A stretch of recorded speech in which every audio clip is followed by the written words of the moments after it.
Anda kembali di Anyus Pagi pemirsa bersama saya Yasmina Tania dan rekan saya Bremana Tenaya. Kita ke informasi selanjutnya dalam rangka memperingati hari ulang tahun ke-78, TNI Angkatan Laut menggelar kirab kota di Surabaya, Jawa Timur. Sementara itu di Sidoarjo, Jawa Timur, Korps Marinir TNI Angkatan Laut menggelar kejurnas panahan memperebutkan Piala Komandan Korps Marinir. Ribuan prajurit TNI AL menempuh rute kirap sepanjang 2,5 km, mulai dari Tugu Pahlawan menuju Jalan Pahlawan dan finish di Jalan Gubernur Suryo. Menurut Danko Diklat AL Letnan Jenderal TNI Marinir Suhartono, kirap kota ini bertujuan untuk mengenalkan TNI Angkatan Laut kepada masyarakat, khususnya generasi muda. Mengusung tema dengan semangat Jales Veva Jayamahe terus melaju untuk Indonesia maju. Acara ini juga diramaikan satuan dari TNI AD, TNI AU, Bea Cukai, Pol Air, dan pelajar. Sementara itu, Kepala Staf TNI Angkatan Laut Laksamana TNI Muhammad Ali menyampaikan apresiasi dan terima kasihnya kepada para prajurit TNI AL yang berpartisipasi menyukseskan acara ini. TNI berpangkat bintang 3 yang saat ini Pemirsa, masih dalam rangka menyambut HUT ke-78, Korps Marinir TNI Angkatan Laut menggelar kejurnas panahan memperebutkan piala dan kormar. Kejurnas panahan kali ini diikuti 501 peserta dari 34 klub yang ada di seluruh Indonesia. Acara ini mempertandingkan kategori standar bow, compound, cube, dan barebow.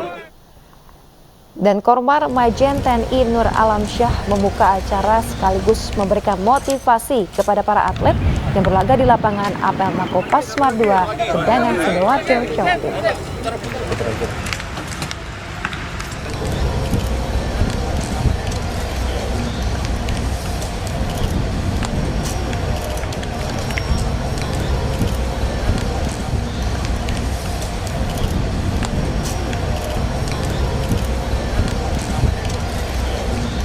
Kita laksanakan kegiatan ini untuk sekali lagi menjaring atau membina atlet muda agar bisa mendapatkan pengalaman.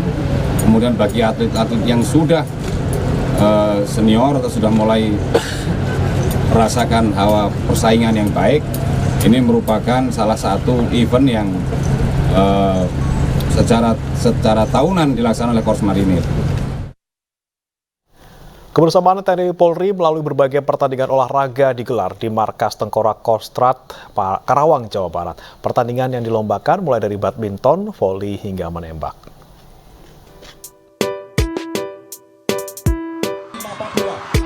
Sinergitas TNI Polri terus terjalin, kali ini melalui berbagai gelaran lomba yang diselenggarakan di Markas Tengkorak Kostrad Karawang, Jawa Barat. Kegiatan ini merupakan rangkaian HUT ke-74 YPR Tengkorak, Hari Ulang Tahun ke-75 Polisi Wanita, dan HUT ke-390 Kabupaten Karawang. Beragam pertandingan olahraga dirangkai sejak hari Sabtu pagi hingga Minggu siang, mulai pertandingan voli dan badminton yang dipusatkan di Aula Sudirman.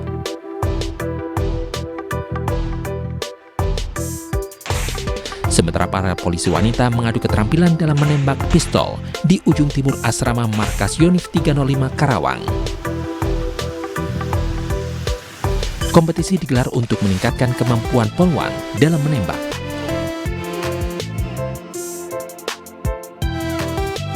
Pemenangnya baik di ganda putra maupun ganda putri.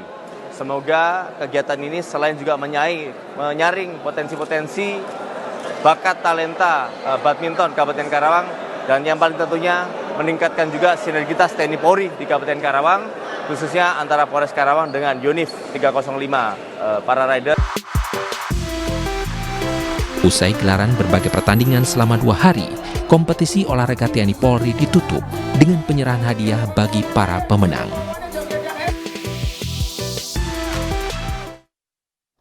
Pemirsa, kehilangan kaki tidak membuat Jendi Panggabean menjadi kendur dalam menjalani kehidupan.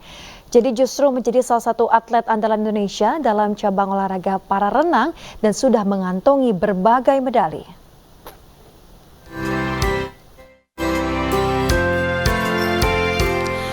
Kehilangan kaki tidak membuat Jendi Panggabean menjadi kendur dalam menjalani kehidupan. Jendi justru menjadi salah satu atlet andalan Indonesia dalam cabang olahraga para renang dan sudah mengantongi berbagai medali. Pria kelahiran Muara Enim, Sumatera Selatan, kehilangan kaki kirinya saat berusia 12 tahun akibat kecelakaan lalu lintas. Ini juga membuatnya merasa cemas dan tidak percaya diri sampai dewasa sebelum hingga akhirnya mengenal cabang olahraga para renang. Pas saya SMA baru saya memutuskan untuk karena tahu dengan olahraga disabilitas, saya masuk klub renang di Kota Palembang. Sebenarnya sulit untuk karena kita kan harus beradaptasi dari kita berenang normal terus tiba-tiba harus dengan kondisi seperti ini, tapi dengan harus mengikuti gaya renang sendiri, itu perlu adaptasi yang lumayan lama. Tapi lama-kelamaan seiring berjalannya waktu karena kebiasaan, akhirnya sekarang. Berbagai prestasi ditorehkan Jendi setelah menjadi atlet para renang. Jendi meraih berbagai medali dari berbagai ajang, mulai dari Asian Para Games hingga ASEAN Para Games. Prestasi dari keberhasilan Jendi sebagai atlet juga membuatnya bisa membangun rumah dan memberangkatkan kedua orang tuanya umroh. Keluarga kami sangat bangga kepada Jendi dikarenakan sudah berprestasi dan membantu perekonomian keluarga di desa ini, mengangkat derajat keluarga serta bisa mengharumkan nama desa, bangsa dan daerah. Kini Jendi bersama atlet para renang lainnya tengah menjalani pelatnas di Solo, Jawa Tengah menjelang Asian Para Games 2022. Termasuk Jendi, Indonesia mengirimkan total 9 atlet yang terdiri dari 6 putra dan 3 putri. Jendi berharap ia bisa memberikan yang terbaik kepada Indonesia dalam Asian Para Games 2022 di Hangzhou, China nanti. Tim Liputan iNews melaporkan. Pemirsa, Timnas Basket Putri menjalani pemusatan latihan di Surabaya, Jawa Timur. Pemusatan latihan ini digelar untuk mempersiapkan diri menjelang Asian Games 2022 di Hangzhou, China.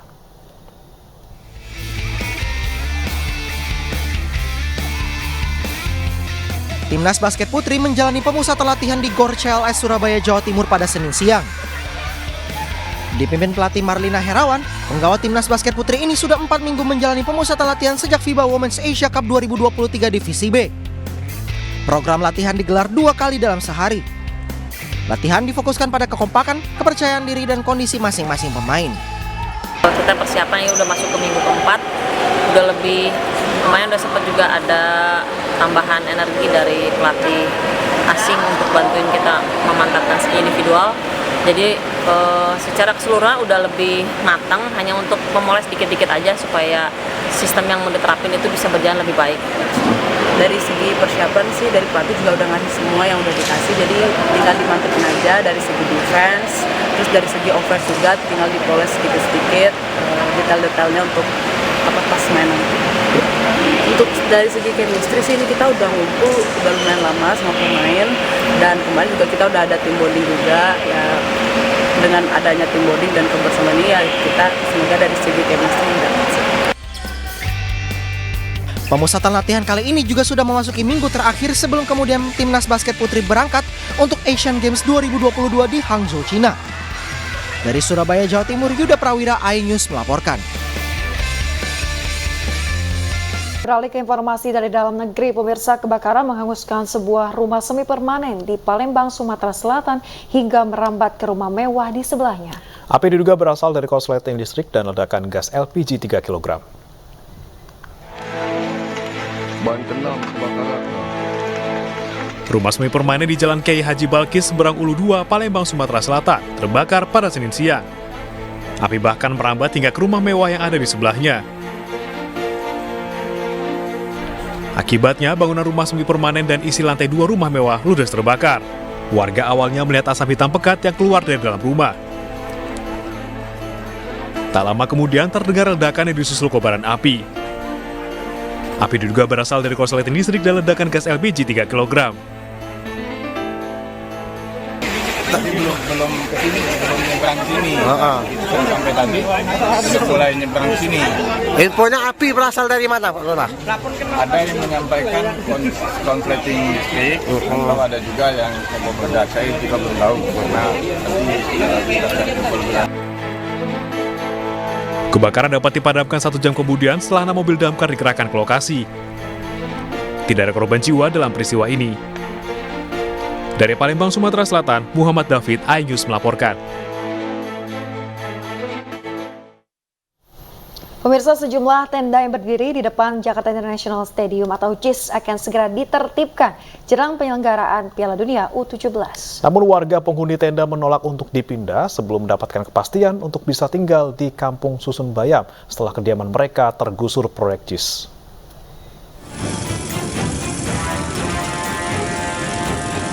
Tenda-tenda milik warga masih berdiri di depan Jakarta International Stadium atau JIS Jakarta Utara pada Senin siang.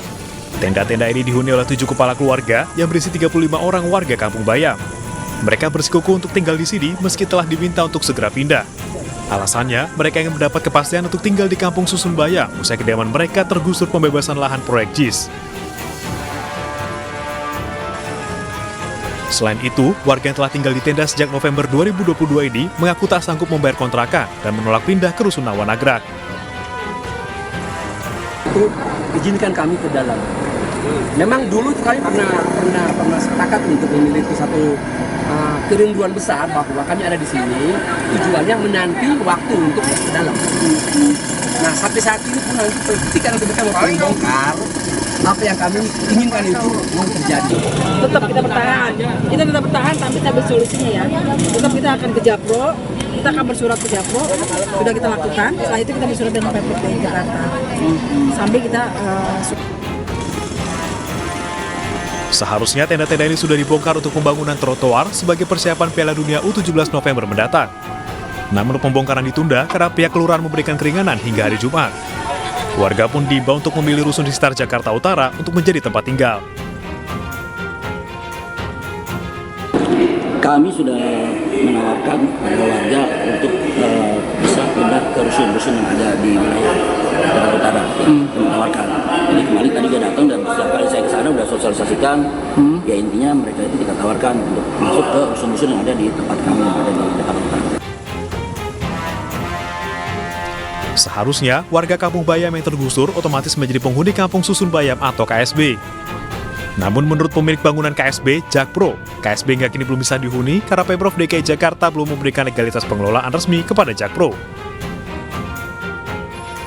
Alasannya, meski Jakpro memiliki fisik bangunan KSB, lahan tempat KSB berdiri masih milik Pemprov DKI Jakarta. Dari Jakarta, Rizky Falufi, iNews melaporkan. Pemirsa, seorang pria di kawasan Kalibaru, Cilincing, Jakarta Utara diamuk massa setelah mencabuli bocah berusia 5 tahun. Aksi pelaku terpergok oleh ibu kandung korban.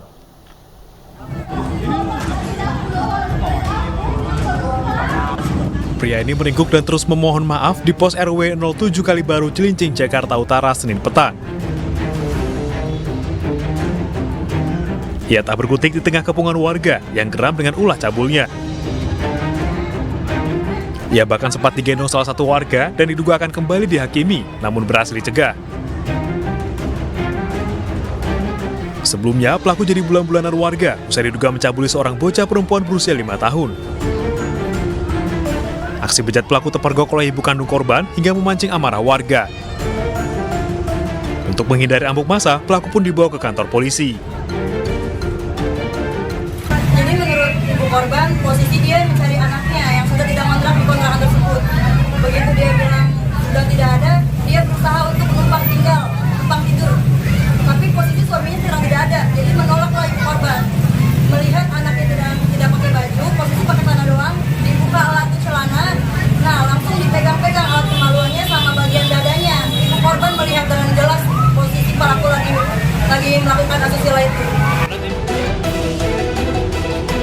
Pelaku kini ditahan di Mapolres Metro Jakarta Utara untuk pemeriksaan lebih lanjut. Dari Jakarta, Rizky Falufi, iNews melaporkan.